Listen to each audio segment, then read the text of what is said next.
2025년 10월 세 번째 거룩한 주일 예배를 주님 일러주신 기도를 함께 드리심으로 예배를 시작합니다.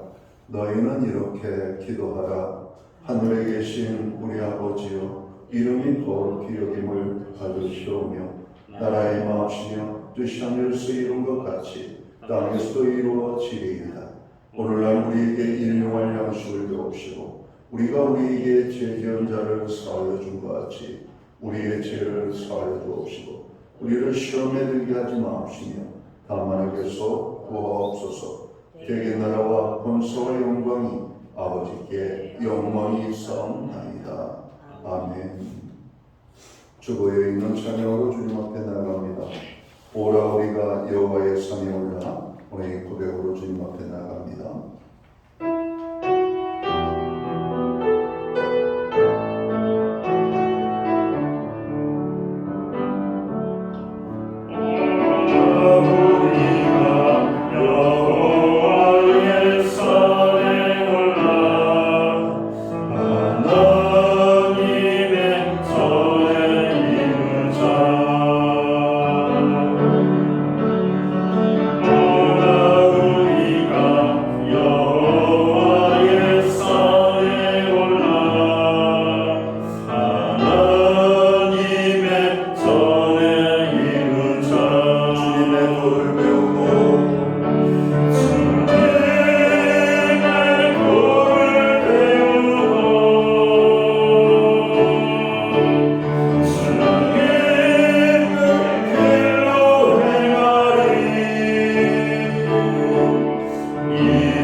교도문 40권 시편 96편 말씀을 한 절씩 교독합니다. 새 노래로 여호와께 노래하라. 온 땅이여 여호와께 노래할지어다. 여호와께 노래하며 그의 이름을 송축하며 그의 도를 날마다 전파할지어다. 그의 영광을 백성들 가운데 그의 기이한 행적을 만민 가운데 선포할지어다. 만국의 모든 신들은 상하지만 여호와께서는 하늘을 지으셨습니다. 존귀와 위엄이 그의 앞에 있으며 능력과 아름다움이 그의 성소에 있도다. 아름답고 거룩한 것으로 여호와께 예배할지어다. 온 땅이여 그 앞에 떨지어다. 하늘은 기뻐하고 땅은 즐거워하며 바다와 거기에 충만한 것이 외치고 바다 가운데 있는 모든 것이 즐거워지도다. 그때 숲의 모든 나무들이 여호와 앞에서 즐거이 노래하리니 그가 행하신 하나님 나라를 말씀하십니다. 그가 의로 세계를 심판하시며 그의 진실하심으로 백성을 심판하시리로다. 아멘. 자리에 작성하시겠습니다. 찬송가 95장 찬양. 오늘 이 찬양을 하나님 앞에 영광 돌리고 드려지는 예배를 위하여 최영 목사님 기도하시겠습니다.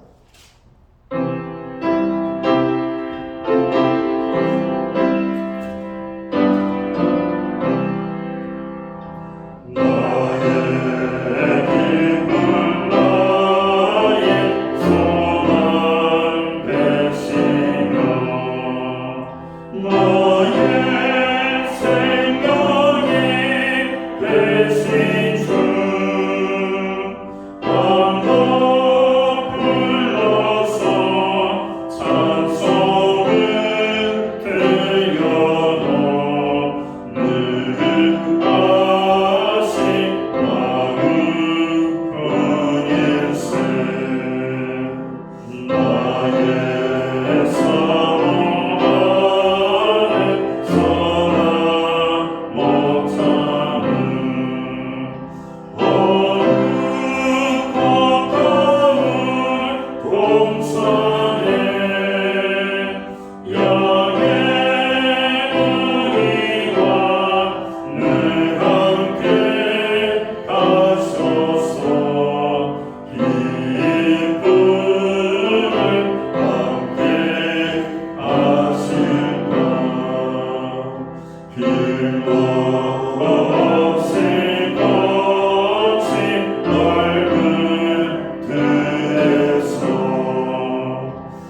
우리 모두 다 함께 기도하겠습니다. 은혜와 자비가 풍성하신 하나님 아버지, 저희를 예배 자리로 불러주심을 진심으로 감사드립니다. 주님의 은혜로 한 주간을 살아냈음을 고백하며 이 시간 주님 앞에 나아가오니 저희가 진리로 드리는 예배를 기뻐 받아 주시옵소서. 세상 속에서 받은 아픔과 짐을 내려놓고 주님의 평안 속에 머무르기를 원합니다. 저희 마음을 새롭게 하시고 저희 영혼을 회복시켜 주시옵소서. 주의 명령을 따라 복음을 전하는 사명을 감당하도록 이곳에 우리 교회를 세워주신 은혜에 감사드립니다. 말씀으로 충만한 성도가 되게 하시고 예배하며 구제하고 전도하는 믿음의 공동체에서 항상 깨어 기도하며 섬기는 구원의 방주가 되게 하여 주시옵기 원합니다. 주님, 여러 모양으로 고통받는 성도들이 있습니다. 마음에 고통받는 이들에게 찾아와 주시고 위로와 힘을 주시고 병들어 몸이 피곤한 이들에게 권능의 손으로 강건케 하여 주시옵기 원합니다. 기도와 간구의 귀를 기울여 주시고 응답하여 주시옵소서. 수험생들에게 건강과 지혜를 더하여 주시고 시험을 볼 때 두려움과 불안한 마음을 없애주시고 평안한 마음으로 최고의 컨디션으로 최고의 실력을 발휘할 수 있도록 은혜를 내려 주시옵기 원합니다. 우리 자녀들의 믿음 가운데 거하게 하여 주시옵기 원합니다. 어려서부터 예수 그리스도를 만나게 하여 주시옵기 원합니다. 하나님 앞에 나아갈 수 있도록 우리 자녀들을 붙들어 주시옵소서. 하나님, 이 나라 대한민국을 위하여 간절히 기도드립니다. 위정자들에게 간세 협상을 비롯해 각종 경제적인 현황들을 잘 풀어갈 지혜를 허락하여 주시옵기 원합니다. 이 나라가 하나님께 영광 돌릴 수 있는 축복의 나라가 되게 하여 주시옵소서.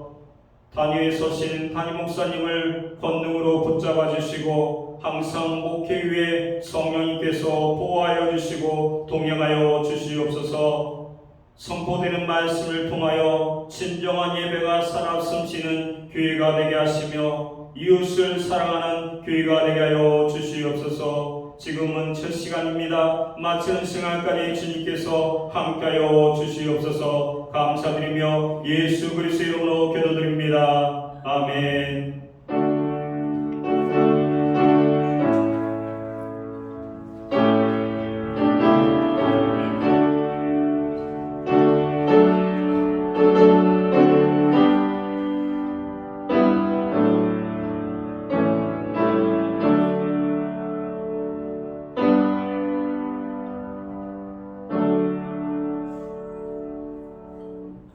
셋째 주 거룩한 주일에 교회와 성도들에게 주시는 하나님의 말씀입니다.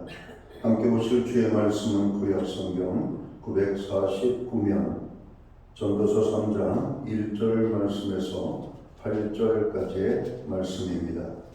찾으신 말씀을 한 절씩 교독하는 방법으로 말씀을 봉독하겠습니다. 제가 먼저 전도서 3장 1절 말씀을 봉독합니다. 범사에 귀환이 있고 천하 만사가 다 때가 있나니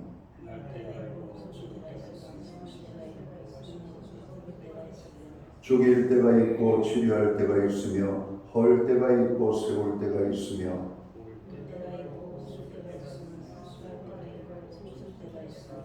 돌을 던져버릴 때가 있고 돌을 거둘 때가 있으며 안을 때가 있고 안는 일을 멀리할 때가 있으며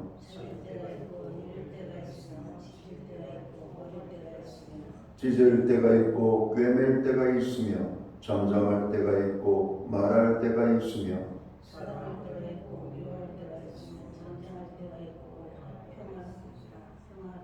아멘. 찬송가 215장 찬양. 오늘 이 찬양을 하나님 앞에 영광 돌리고 드려진 헌물 위하여 봉헌 기도 드리겠습니다. 오늘 이 찬양 1절과 2절 찬양으로 하나님 앞에 나갑니다.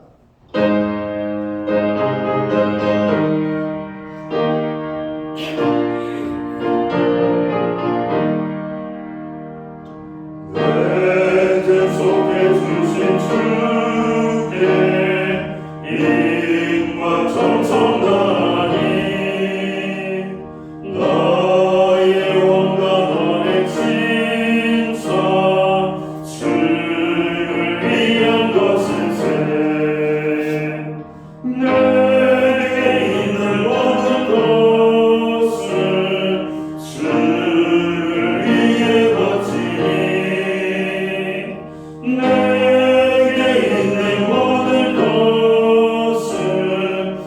주를 위해 바치니 나의 손과 발을 들여 나의 손과 발을 들여 주의 명령에 가고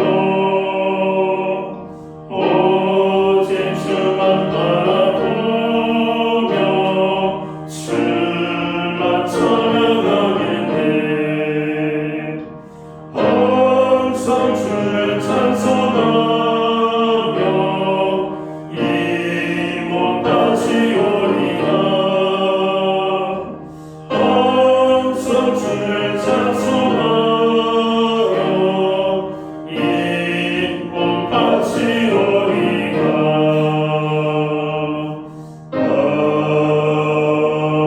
아멘.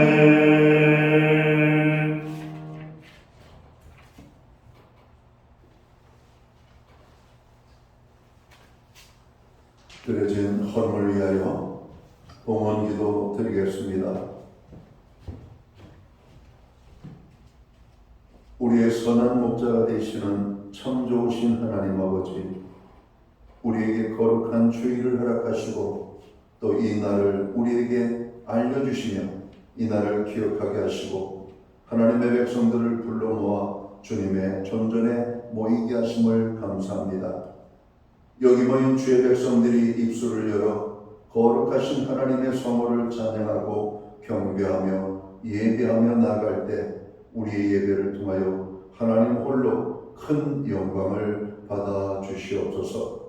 예배하는 하나님의 사람들 한 사람 한 사람을 기억하시고 저들에게 말할 수 없는 평안과 기쁨과 하나님의 은혜와 넘치는 축복으로 역사해 주시기를 간절히 소원합니다. 특별히 죄에 눌려있는 심령들에게 죄의 용서함을 주시고 세상의 여러 가지 많은 세파에 눌려 아파하는 자들에게 큰 평강을 주시며 질병으로 인하여 고통받는 자들이 하나님의 은혜로 치유되어지는 회복의 역사들이 나타나게 되기를 원합니다. 예배의 자리에 나가는 하나님의 사람들 한 사람 한 사람 은혜 받지 못하고 들어가는 심령이 없도록 풍성한 은혜의 축복으로 우리 모두를 주관하여 주옵소서. 지난 한 주간을 돌아봅니다. 우리가 죄악 가운데 살았음을 고백합니다. 우리의 모든 죄들을 용서하여 주옵소서. 하나님의 은혜가 아니면 우리가 하루도 한순간도 살 수 없음을 고백합니다. 지난 한 주간 주님의 은혜 속에 살게 하시고 주께서 허락하여 주시는 것으로 풍요롭게 지낼 수 있도록 도우심을 감사합니다. 이 모든 은혜를 감사하며 오늘 정성된 헌물로 봉헌의 예물을 드리오니 이 예물을 받아 주옵소서. 11조의 예물, 각종 제목의 감사의 예물, 목적성 헌물들과 주일헌금으로 주님 앞에 드립니다. 드려진 모든 손길들을 받으시옵고 저들을 축복하여 주옵소서. 하늘의 복 내려주시고 땅의 복으로 넘치게 하여 주옵소서. 영육간의 강건함을 주시옵소서. 간구하여 부르짖는 기도들마다 응답의 축복으로 역사하여 주옵소서. 손대는 모든 일에 풍성한 열매가 있기를 원합니다. 가정에는 화목을, 우리의 일터와 기업과 생업의 현장에는 하나님의 함께 하심으로 인한 놀라운 축복의 열매가 넘치게 임하게 하여 주옵소서. 선물로 주신 우리의 자녀들 하나님 함께 하시고 동행하시고 역사에 주심으로 말미암아 간증의 고백이 넘쳐나게 하여 주시옵소서. 하나님 아버지, 우리가 기도할 수 있도록 도우심을 감사합니다. 특별히 교회의 모든 중보기도에 하늘의 문을 열어주시고 응답의 축복으로 역사하여 주옵소서. 세계와 열방을 위하여, 나라와 민족을 위하여, 교회와 성도들을 위하여, 특별히 우리의 가정과 자녀들을 위하여, 또 연약한 지체들, 믿음의 형제들이 또 자매들이 당하는 고통과 아픔을 인하여 우리가 간절히 간구할 때 우리의 모든 부르짖는 기도 주님 역사해 주시옵소서. 놀라운 은혜의 축복으로 함께하여 주옵소서. 특별히 이 시간 주님의 손길을 필요로 하는 심령들이 있습니다. 주님의 손길이 스쳐가는 곳들마다, 머무는 곳들마다 정으로 회복의 역사들이 일어나기를 원합니다. 치유의 역사가 나타나기를 원합니다. 하나님의 권능의 은혜가 임하게 되기를 원합니다. 특별히 상한 심령들을 어루만져 주시고 병든 자들을 주님 어루만져 주시옵소서. 이 시간 주님의 손길이 임하는 모든 심령들마다 회복되게 하여 주시옵소서. 우리의 가정들을 복된 가정으로 세워주심을 감사합니다. 항상 여호와를 경외하는 가정, 하나님의 말씀에 순종하는 가정, 하나님의 구원의 기쁨이 넘치는 우리의 가정이 되게 하여 주시옵소서. 우리의 자녀들로 인하여 하나님 큰 영광 받아 주시옵소서. 하나님 우리에게 드릴 수 있는 환경과 믿음으로 드리게 하심을 감사합니다. 드려진 예물 세운되는 곳에 주님의 영광이 나타나고 하나님의 나라 확장 위하여 쓰여지며 주의 복음이 땅끝까지 전파되는 일에만 온전히 사용되게 하여 주시옵소서. 이 시간 간절히 바라옵고 원하옵기는 예배의 자리에 나가는 하나님의 사람들 한 사람 한 사람 위에 만복의 근원이 되시는 하나님의 놀라운 축복이 임하게 하여 주옵소서. 한 사람도 허전한 발걸음으로 돌아가는 심령이 없도록 하늘복 받고 돌아갈 수 있는 주님의 자녀들이 되도록 주님 도와주시옵소서. 이 모든 말씀을 우리 구주 예수 그리스도의 이름 받들어서 감사드리옵고 봉헌기도 드리옵나이다. 아멘.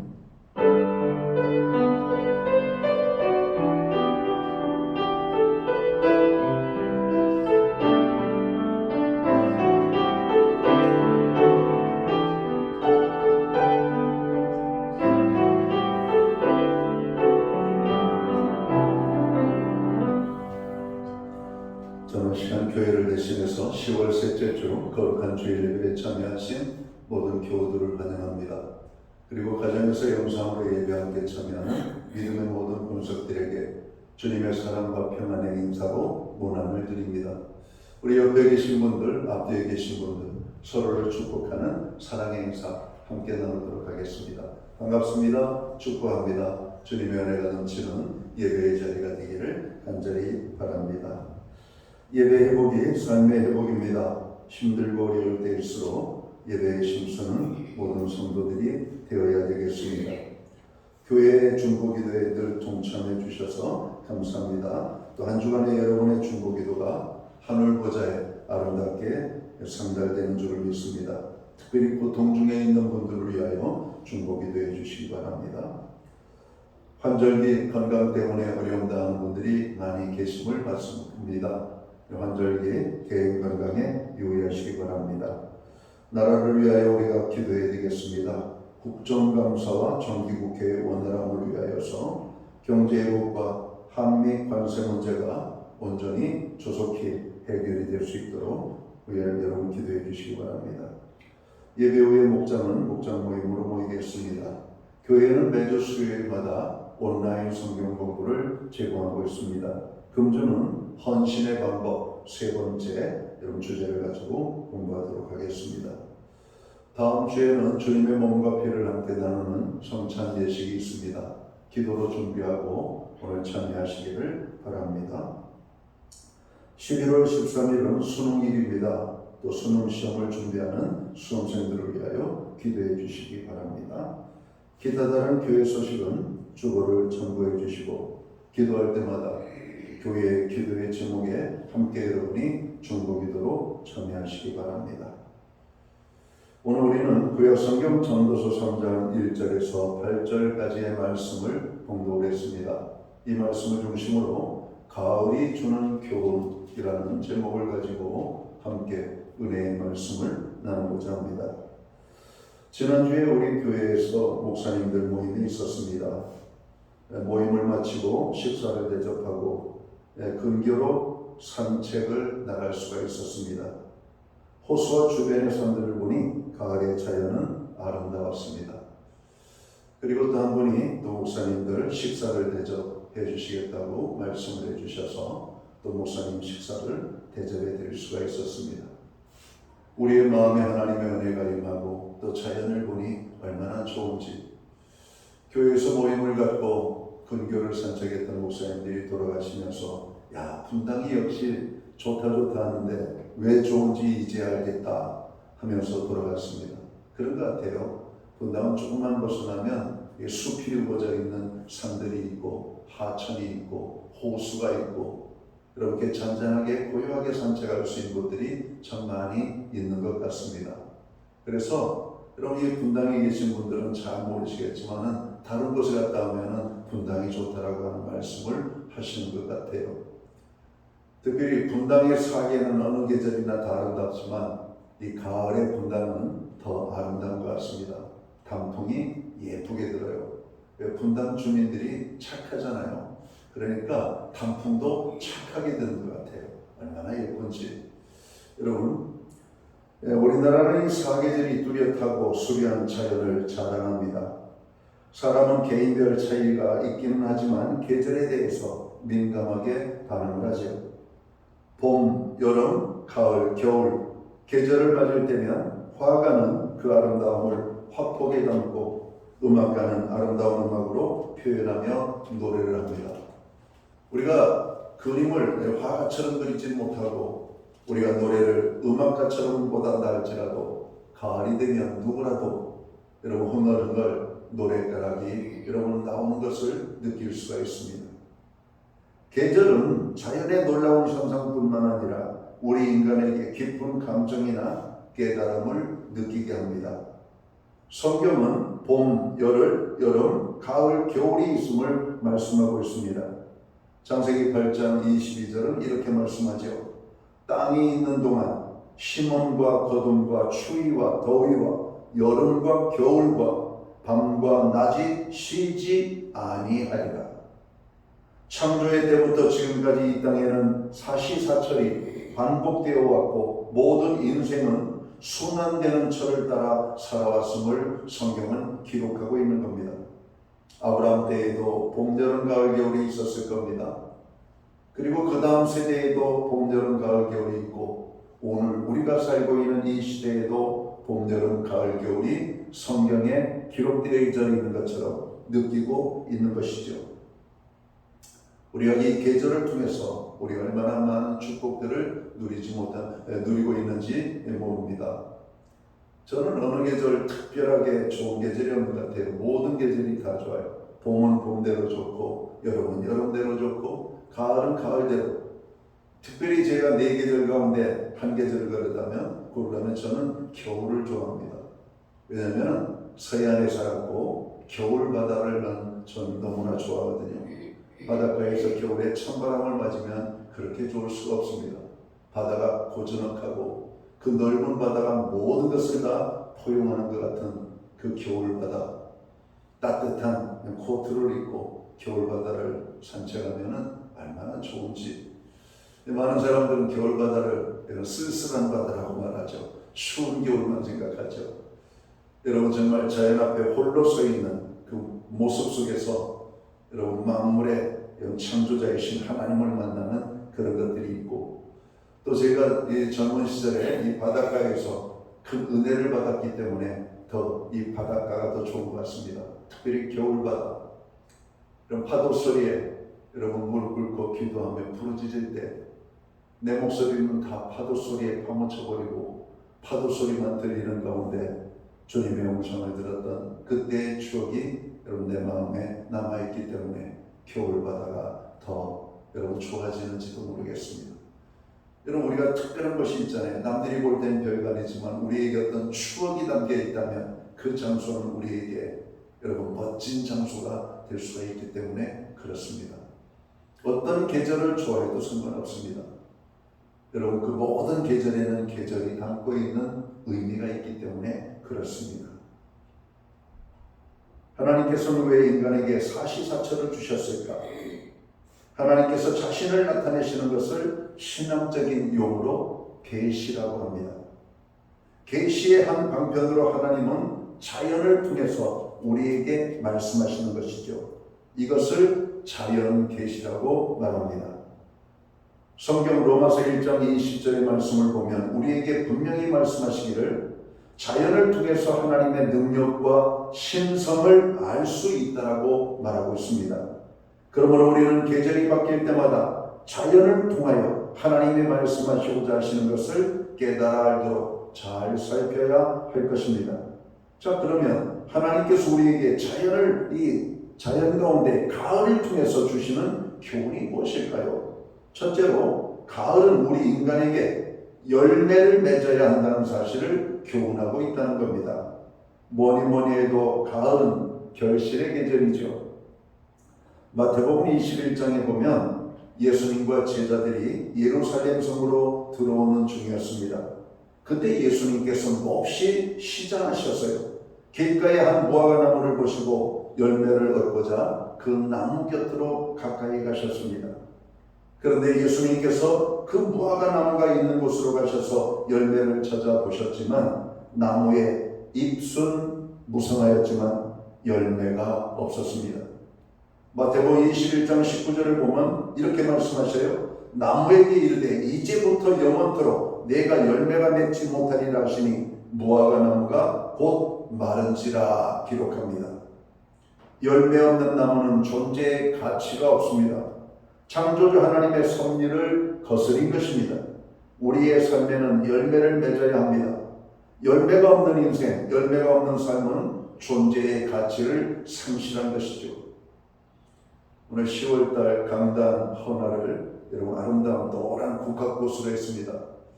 여러분 성전에 딱 들어오면서 국화향이 가득한 거 느끼셨죠? 여러분 꽃은 이 꽃 자체의 아름다움도 있지만 꽃이 발산하는 향기가 있습니다. 오늘 국화꽃은 자기의 존재의 가치를 우리에게 최대한으로 하나님께 오늘 자신을 드리고 있는 겁니다. 꽃을 피움으로 그리고 향기를 통해서 하나님의 창조의 법칙을 여러분 자연스럽게 순종하는 여러분 이 식물 하나를 보는 겁니다. 우리가 이 땅에 태어날 때에도 이 땅에 태어난 존재의 의미가 있고 우리의 삶에 목적이 있는 줄을 믿습니다. 목적을 상실하면 인생은 방황하게 되죠. 방황하는 인생은 항상 하나님을 거역하게 되어져 있습니다. 여러분 가을은 결실의 계절이 모든 만물들이 열매를 맺습니다. 많이 맺든 적게 맺든 열매를 맺어야만 되는 것입니다. 이 가을에 여러분 우리들은 열매 없는 잎만 무성한 무화과나무가 되어서는 안 될 것입니다. 유다서 1장 12절에 보면 그들은 바람에 불려가는 물 없는 구름이요 죽고 또 죽어 뿌리까지 뽑힌 열매 없는 가을나무요 라고 말씀합니다. 참 성경을 읽어보면 우리가 이런 말씀도 성경에 기록이 되어 있네 할 정도로 정말 신기한 말씀들이 기록되어 있습니다. 이스라엘 백성들을 책망하는 말씀이 오늘 유다의 말씀에 기록되어져 있고 그들은 열매 없는 가을의 나무다 이렇게 말하고 있는 겁니다.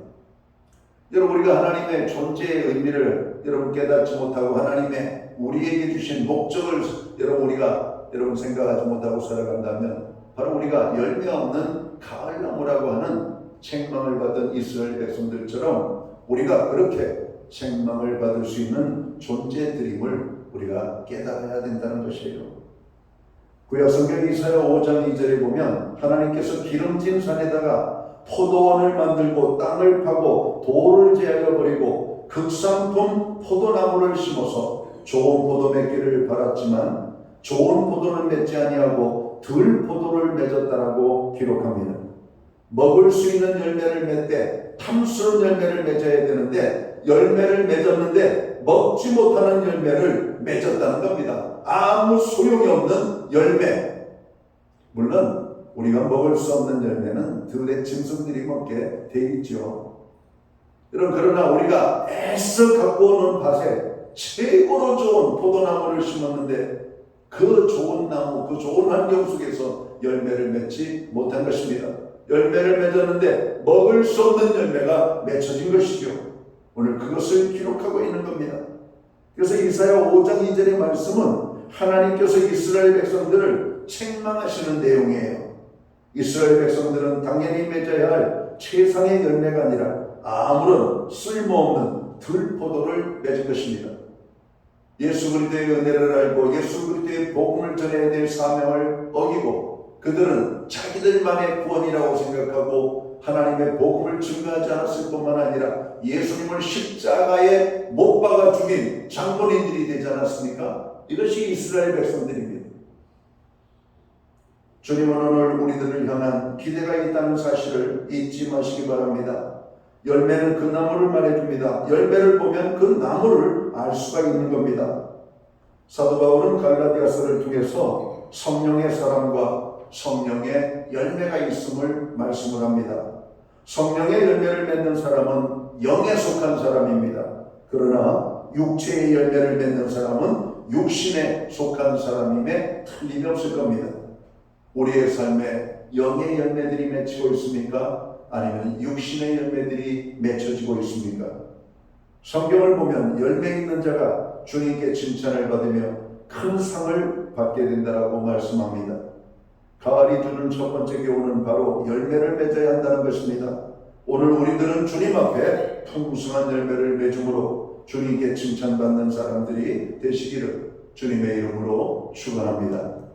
자, 그러면 하나님께서 가을을 통해 주시는 두 번째 교훈은 무엇일까요? 가을은 우리에게 감사할 것을 교훈하고 있습니다.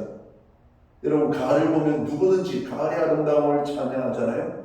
가을의 아름다움을 노래하잖아요. 가을이 되면 사람들이 그냥 집에 있지 아니하고 밖으로 나가고 싶은 그런 마음 아닙니까? 내가 심지는 않았지만, 내가 가꾸지는 않았지만 들녘에 황금 들녘을 보고 나무들마다 주렁주렁 탐스런 열매들이 맺혀 있는 것을 보면 그 자체만 봐도 이런 감탄사가 나오지 않습니까? 산책하다 보니까 이 모가나무라고 있잖아요. 과일 망신은 모가가 다 시킨다고 그러는데, 이런 모가들이 주먹대기만하게 커다랗게 맞춰 있는데 그 나무가 그렇게 예쁠 수가 없어요. 사과는 사과를 맺음으로, 배는 배를 맺음으로, 이 감나무들이 이제는 파랗던 감들이 붉어가는 이 감의 모습을 보니까 야, 진짜 가을이구나 하는 느낌을 이런 가졌고, 이런 이 모든 나무들을 바라보는 사람들은 누구나 할 것 없이 모두가 여러분 이렇게 감탄을 여러분 바라는 모습을 봤습니다. 야, 참 좋다. 여러분, 나무마다 열매가 주렁주렁 맺혀 있는 모습을 보니까 모든 사람들이 좋다라고 오늘 말하고 있는 것입니다. 여러분, 우리가 좋다는 것으로 끝나면 안 되죠. 야, 이 아름다움을 누가 정원을 만들었든 여러분, 이 하나님께서 만드신 자연의 정원을 뛰어넘을 수 있는 정원이 있겠는가? 자연 그 자체의 정원이 얼마나 예쁜지, 사람의 손으로 가꾼 어떤 숲보다도 인간의 손길이 닿지 아니한 하나님의 손길로만 만들어진 자연을 보면 그렇게 아름다울 수가 없습니다. 감탄사를 뛰어넘어 조물주를 생각하게 되고 창조주 하나님을 생각하며 그 하나님께 감사할 수밖에 없는 겁니다. 여러분, 이것이 저절로 만들어졌다고요? 성경에 보면 이 모든 것 하나하나를 하나님이 아이디어를 내셨고 계획하셨고 그것을 실행에 옮겨 여러분 그들을 실존에 이르도록 만드셨고 지으셨다라고 말씀하고 있잖아요. 하늘에 떠 있는 수많은 무별들 그 하나하나에도 우리는 알지도 못하는 이름까지도 별들까지도 하나님은 이름을 지으셨고 그들의 존재를 여러분 이 땅에 의미를 부여하고 여러분 존재케 했다는 겁니다. 우리들도 세상에 태어나서 이름을 가지고 있잖아요. 부모들은 우리를 바라보면서 그러한 사람이 되라고 이름을 지어줬을 겁니다. 그리고 우리 인간은 이름을 부끄럽게 여기지 않아야 돼요. 이름에 부끄럽지 않은 삶을 살아야 되는 것이죠. 많은 사람들이 자기 이름에 먹칠을 하고 부모의 영광을 가리고 여러분 어두운 삶을 살아가는 모습을 봅니다. 이번 캄보디아 사건을 바라보면서 사람이 무섭다는 생각을 해봅니다. 사람이 저렇게 악할 수도 있을까? 한쪽에서는 선한 얼굴을 가지고 사람들을 대하고 그 얼굴이 악한 얼굴로 바뀔 수 있다는 모습을 보면서 사람이 참 악하다. 하나님의 창조의 의미를 모르고 창조의 법칙 없이 살아가는 인생들이 저렇게 살아가는구나. 선한 열매를 맺어야 될 사람들이 악의 열매를 맺고 있구나. 저런 사람들에게는 감사함이 있을까 하는 생각입니다. 여러분, 하나님을 진정으로 만난 사람들은 작은 것에도 감사함이 나오게 되어 있습니다.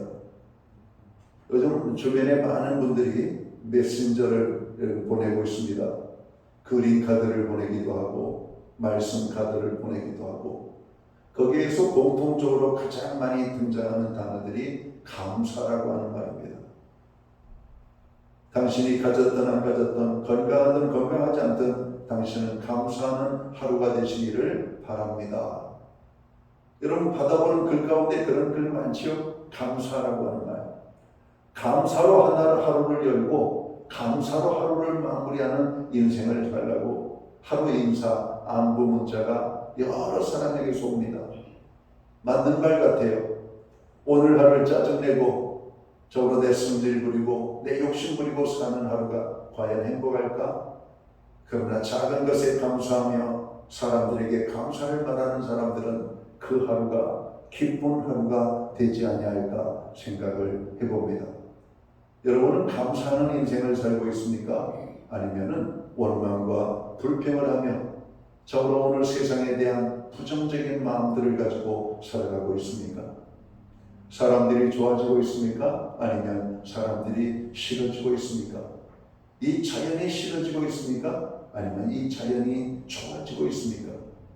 우리가 뭔가에 대해서 좋은 마음으로 마음이 열리면 우리는 감사하는 자의 삶을 살 수가 있는 것입니다. 가을은 우리에게 감사할 것을 말씀하고 있습니다.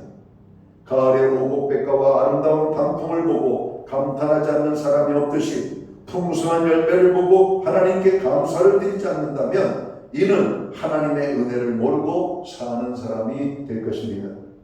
누가복음 12장에서 한 부자가 농사를 지었는데 얼마나 잘 되었는지 풍년을 이루었습니다. 창고에 다 쌓아도 쌓을 것이 없을 정도로 농사가 잘 되었다라고 말합니다. 그때 이 부자는 스스로에게 이르기를 내 곡간을 헐고 더 크게 짓고 내 모든 곡식과 물건을 거기 쌓아두리라. 여러 해 쓸 물건을 많이 쌓아두었으니 평안히 쉬고 먹고 마시자 즐거워하자라고 말합니다. 그때 하나님께서 말씀하십니다. 어리석은 자여 오늘 밤에 내 영혼을 도로 찾으리니 그러면 내 예비한 것이 네 것이 되겠느냐. 그러면서 누가복음 12장 21절에 이렇게 말씀합니다. 자기를 위하여 재물을 쌓아두고 하나님께 대하여 부여치 못한 자가 이와 같으리라. 책망하고 있는 말씀을 우리에게 전해주고 있습니다. 주신 근본에 하나님의 손길을 알지 못하고 자기의 능력으로 얻게 된 것이냐, 자기의 힘으로만 되어진 것이냐, 하나님께 감사하지 않는 자, 그리고 자기만을 위하여 욕심껏 탐욕을 부리는 자에게 오늘 하나님은 말씀하시는 겁니다. 어리석은 자라고 말씀하고 있는 것입니다. 오늘 우리 주변에 보면 이 말씀에 비추어서 어리석은 자들이 참 많은 것 같아요. 자기 힘으로 뭘 얻었다고, 자기의 어떤 노력으로 갖게 됐다고 뽐내고 자랑하는 것을 보면서 하나님은 저 인생도 어리석은 인생이라고 말씀하고 있겠구나. 여러분, 우리가 자랑할 것은 세상적인 것이 아닙니다. 사도 바울처럼 오직 예수님만을 자랑할 때 우리의 삶은 지혜로운 삶이 될 것입니다. 예수님만 자랑하실, 오늘 나에게 물질을 많이 주셨다고 해도 그 물질을 자랑하지 말고 물질을 많이 주신 여러분 하나님을 여러분 자랑하시기 바랍니다. 하나님께서 복 주셨어요. 하나님이 주신 건강, 하나님이 주신 은혜, 하나님의 이름을 높이십시오. 그리고 하나님께서는 우리에게 더 많은 것으로, 더 넘치도록, 더 좋은 것으로 우리에게 채워주시는 하나님이 되실 것입니다. 하나님께 감사하지 않는 자, 창조주 하나님, 인간의 생사 화복을 주관하시는 하나님을 생각하지 않고 자기 힘과 노력으로 되었다고 생각하는 사람, 하나님께 감사를 모르는 사람에게 하시는 경고가 오늘 이 누가복음의 말씀이라고 하는 사실에 부자에게 준 경고가 오늘 그런 자들에게 주시는 경고임을 우리는 알아야 될 겁니다. 가을은 감사의 계절입니다. 하나님께 감사와 영광을 돌리는 절기입니다. 감사하지 못하는 자는 하나님의 은혜를 헛되이 받는 자요, 그 복을 누리지 못하고 가진 것을 빼앗길 자요, 책망을 받고 심판을 받게 될 자라고 성경은 기록합니다. 그러므로 우리는 이 결실의 계절 가을에 우리의 가정과 직장과 일터에서 이런 모양으로 인도하시고 열매를 맺게 하신 하나님께 감사와 영광을 돌리는 이 가을이 되시기를 주님의 이름으로 축원합니다. 마지막으로 하나님께서 가을을 통해서 우리에게 주시는 교훈이 무엇일까요? 가을은 겨울을 준비하라고 교훈하고 있다는 말씀입니다. 늦가을이 되면 한여름에 그렇게 무성하게 자라던 풀들이 찬서리에 견디지 못하고 결국에는 메말라 버리는 장면을 봅니다. 이제 주일이 지나가고 내일 아침에 기온이 뚝 떨어진다고 그러죠. 그리고 산간 지역에는 서리가 내리고 얼음이 어는 곳도 있을 것이라고 하는 일기 예보가 이미 발표가 되어져 있습니다. 그렇습니다. 여름의 무성함도 가을의 그 화려하고 아름다움도 겨울이 되면 모든 것들을 다 내려놓아야만 합니다. 겨울이 되면 겨울을 맞이하기 위한 준비를 이 가을에 맞춰 놓아야 되는 것이죠. 강원도에 사는 제가 아는 분이 있습니다. 그분은 9월달부터 겨울을 준비합니다. 9월달부터 일반적인 일상의 삶을 살면서 틈틈이 시간 날 때마다 겨울을 준비해요. 겨울을 나기 위한 첫 번째 준비가 뭐냐면 땔감입니다. 땔감이 없이는 겨울에 얼어 죽죠. 특별히 가을에, 이런 겨울에 강원도의 산골은 여러분 춥습니다. 그러니까 땔감을 여러분 쉴 때마다 조금씩 틈이 날 때마다 산에 가가지고 이렇게 일을 합니다. 그러다 한번 눈이 내리면 그 다음에 봄이 될 때까지 녹지를 않는 그 계곡에 살면서 여러분 그렇게 준비하는 겁니다. 겨울을 준비하는 거예요. 겨울을. 오늘 잠언에 보면 어리석은 자에게 개미에게 가서 지혜를 배우라고 말하고 있잖아요. 이런 개미도 보면 여러분 내내 그 뜨거운 날씨에 겨울에 먹을 식량을 준비하는 여러분 지혜를 발휘하고 있음을 보고 있잖아요. 여러분 가을은 단지 우리가 감탄만 하고 즐기기만 하는 겨울이 되어서는 안 된다. 가을이 되어서는 안 된다는 겁니다. 겨울을 여러분 생각하면서 준비해야 되는 계절임을 성경은 말씀하고 있습니다. 나뭇잎들도 단풍이 들다가는 이내 낙엽이 되어 떨어지고 앙상한 가지만 남습니다. 그것이 바로 모든 주목이 겨울을 맞이할 준비를 하는 것이죠. 나무들이요, 여러분 여름에 무성했던 이파리들을 다 털어버려요. 그리고 나무에 하나의 이파리도 남지 않도록 다 털어버리고 앙상한 가지만 남고 여러분 나무들은 겨울을 준비합니다. 맞이합니다. 여러분 우리 인생도 여러분 그래야 되지 않겠습니까? 가을이 지나면 겨울이 오듯이 우리 인생에게도 겨울이 다가옵니다. 몇백 년 살 것 같고 오래 살 것 같지만 찬바람 몇 번 불면 곧 인생에 겨울이 찾아옵니다. 그러므로 우리들은 이 겨울을 맞이할 준비를 이 가을에 해야 된다는 것이죠. 우리의 가을을 영적으로 설명하면 아마 풍성한 하나님의 은혜가 넘칠 때라고 생각합니다. 가정에도 자녀에도 우리 하는 모든 봉사에도 하나님의 풍성한 은혜가 임할 때를 우리는 가을에 비교할 겁니다. 그러나 그 은혜의 문이 닫히고 여러분 우리에게 환란의 시대가 여러분 찾아올 것을 성경은 말씀하고 있죠. 바로 이런 환란이 겨울이 될 것입니다. 인생의 겨울을 준비하는 자는 지혜로운 사람입니다. 사랑하는 성도 여러분, 우리의 인생은 생각보다 짧습니다. 금방 20대가 지나가고 40대, 50대, 60대 지나가고 인생이 눈 깜짝할 사이에 지나갑니다. 어느 여든이 이제 넘으신 분이 말씀하셨어요. 목사님, 시간이 왜 이렇게 빨리 가는지 모르겠어요 그러더라고요. 그렇죠? 성경의 말씀이 이제 느껴지시죠? 여러분 우리의 인생이 아침에 보이다 없어지는 안개와 같은 것이라고 말씀하고 있잖아요. 여러분 요즘 날씨가 일교차가 심하니까 아침 일찍 운전하시는 분들은 이런 도로에 끼어있는 짙은 여러분 안개를 볼 겁니다. 그 안개가 여러분 100m, 200m 이 앞에도 잘 보이지 않을 정도로 상당히 진하게 안개가 치는 그 안개지대가 우리나라에 있어요.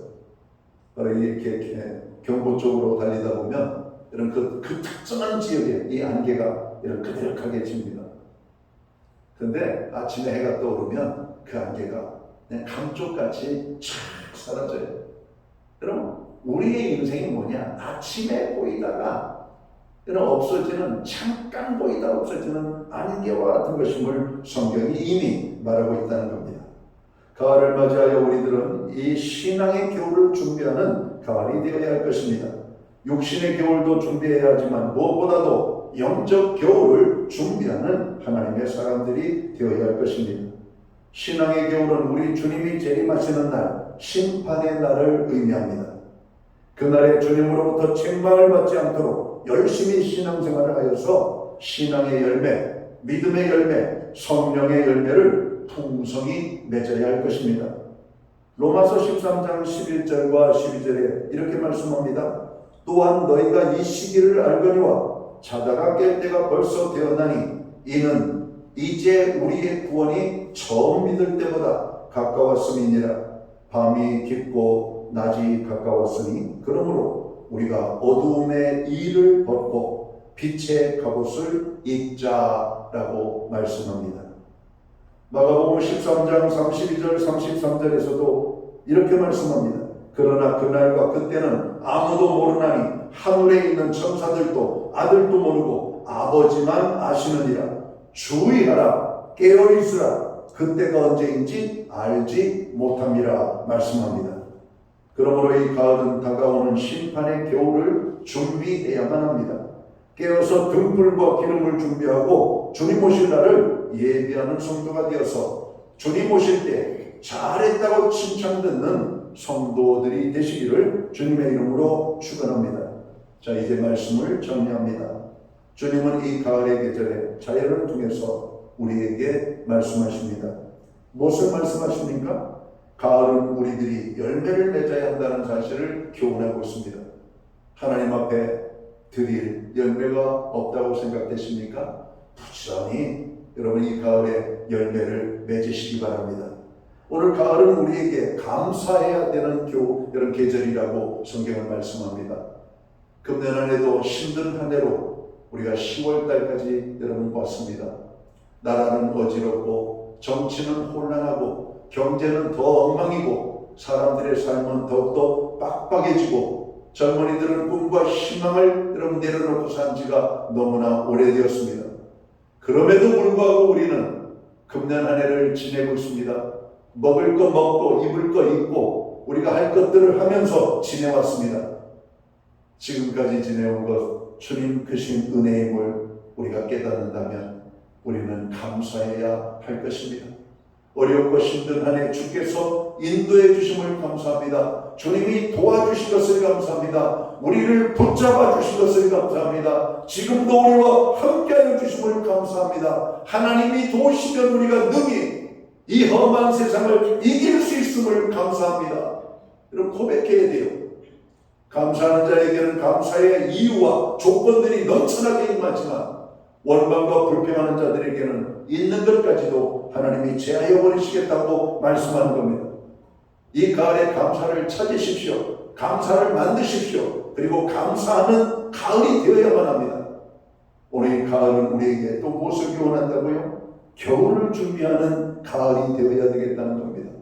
하나님 오늘 또 계속해서 우리에게 경고를 보내고 있습니다. 깨어있으라고, 기도하라고, 항상 기뻐하며 범사에 감사하는 인생이 되라고 말씀하고 있습니다. 우리들의 삶의 자리에 사역의 열매가 있습니까? 감사를 모르고 살고 있지는 않습니까? 우리들은 주님 맞이할 겨울을 여러분 잘 준비하고 살아가고 있습니까? 바라기는 이 가을에 오늘 주께서 우리에게 부어주신 은혜대로 열매를 맺고 주신 은혜에 감사하며 주님 맞이할 겨울을 준비하는 지혜로운 하나님의 성도들로 아름답게 살아가시기를 주의 이름으로 축원합니다. 기도합니다. 하나님 아버지, 가을을 맞이합니다. 가을을 주신 하나님을 찬양합니다. 이 가을의 아름다움 속에서 다시 한번 우리는 하나님의 교훈의 말씀을 받습니다. 열매 맺는 인생, 감사하는 인생, 겨울이 준비되어 저로 두려움이 없는 복된 삶을 살아가는 교회와 성도들 되게 하여 주옵소서. 그래서 이 가을이 어떤 가을보다도 우리에게 의미 있는 복된 가을이 될 수만 있도록 주장하여 주옵소서. 예수님께 하신 이름으로 기도하옵나이다. 아멘. 자리에서도 함께 일어나셔서 찬송가 330장 찬양 1절과 3절 찬양 드리고 축도함으로 예배를 마칩니다.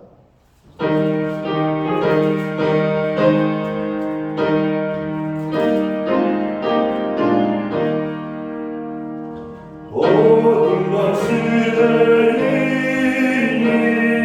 내 집을 지켜서 선잇을 맺을 때에 일찍 일어나 해 돋는 아침부터 힘써서 일어나 일할 수 없는 밤이 속히 오리라. 어둠과 시대이니 내 집을 지켜서 지난해 믿는 곁에 힘써 일하고 그 빛이 나여서 어둡게 되어도 할 수만 있는 대로 힘써 일하라. 기도드리겠습니다. 이제는 교회의 머리가 되시는 우리 구주 예수 그리스도의 크신 은혜와 하나님 아버지의 무한하신 사랑하심과 성령님의 감화 감동 교통하시며 늘 함께하여 주시는 역사가 가을의 교훈을 받고 준비하는 삶을 살기 원하는 오늘 예배로 영광을 돌리는 하나님의 사람들 머리 위에 그리고 저들의 가정 위에 이 땅에 세우신 교회들 가운데 이제로부터 영원토록 함께하여 주시옵기를 예수님의 이름으로 간절히 축원하옵나이다. 아멘.